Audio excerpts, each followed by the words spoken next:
Mishaweli.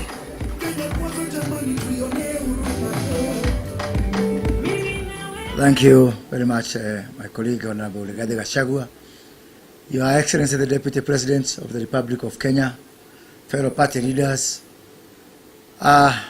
Siku hizi mimi ni mchache wa maneno, so I'll be very brief, and as you've heard, we have got some very important business in Parliament. Don't want to belabor you with what has been said, but I just want to first recognize people whom we have traveled together in this journey. It's not been easy, starting with yourself. I recall from 2017, when we could sit with you, and you are still hopeful that maybe we are getting it wrong.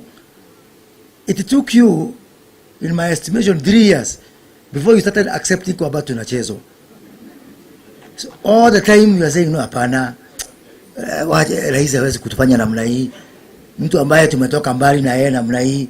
So again, being here today, after we were in Kasarani in 2016, when we formed Jubilee, I know it's a happy moment for you, but I also know it's a very painful moment, because these are the same dreams we had in 2016. Lakini vile wahenga wanasema, kuvunjika kwa mwiko sio mwisho ya upishi. But there's one thing that you had discovered, which on Sunday I was sitting next to a fellow member of Parliament and asking for, why did we miss this for so long? To realize that we have forgotten and almost assumed that guy at the bottom of pyramid. So you are stubborn. Na ubadilishe hiyo tabia, because you are very stubborn in saying, no, there's something wrong. Something is wrong with our economy. Something is wrong with our architecture, with our model. We try to tell you, hapana, wacha tuongee mambo ya vile tunafahamu coalition na hivi, but you really refused and you stuck there.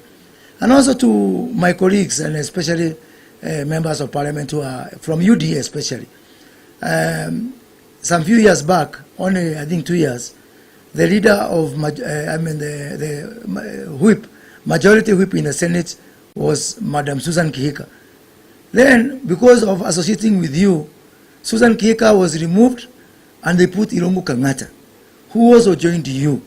And they removed him and they put Kimani Wamatangi, who has also been removed because of joining you. I have to sit with Murkomen and for him to tell me, because what I was thinking is now we go back to zero, we go back to Susan again, and the cycle continues. Hawa watu, hawa viongozi, wamepitia mateso mingi, and although we are here taking the limelight as a party leaders, I really want to recognize and acknowledge the sacrifices which your team has made. From people like Kimani Ichung'wah, who are the chairman of the budget committee, Alice Wahome, vice chair of transport of legal committee, myself from transport committee, and many more people whose only crime was to associate not with a criminal but with the deputy president who was elected on the same ticket with the president. The late President Daniel Arap Moi set a very good legacy when in 2002 he conceded defeat and went home. Despite assurances, despite Sally Kosgei crying on the runway, Mwai Kibaki followed suit. He went home, and I want to assure you, as a member of Parliament for the President of the Republic of Kenya, he is also going home. And we shall have William Ruto and the Kenya Kwanza team as the next government. And this government, as His Excellency has said, it's not about individuals and not about parties. What brings us together is really because we have to save this country. Nothing is working in this country, and I don't know why it is starting with only the liquid products. Hakuna mafuta ya petroli, hakuna mafuta ya kupika, hakuna maji, hakuna maziwa. The only liquid ni ile mimi na Musalia tuliacha tukaachia wengine. Hiyo nasikia bado hiko sababu sijasikia wakilalamika. So we have a lot of work to do. Tuko na kazi ya kufanya to save this country. And I want to assure, this is my 7th. I started campaigning for president when I was 21 years old, and I was in a campaign team for Kenneth Matiba. This is my 7th presidential campaign. I forgot how to lose elections 20 years ago. I forgot. I don't know how to. And we are going to win this one. Make no mistake. ile kazi tutafanya na Mwami Musalia na Weta, Aisha Jumwa. Nimeona my predecessor, you know I'm the incoming chair of Council of Governors, and Martin Nyaga Wambora is here. Kama Wambora ako hapa, yani devolution yote iko hapa. Speaker Muturi ako hapa. Speaker wa Senate ako hapa. Hivi vyama vyote, hata kuna ingine ya YouTube inaitwa Radical, sijui kwa nini hawakusaini. Hata hao najua wako hapa na tutashirikiana. Hao watu tutawaonyesha kivumbi. And let me tell you something as I finish. The major difference between this coalition and the other coalition.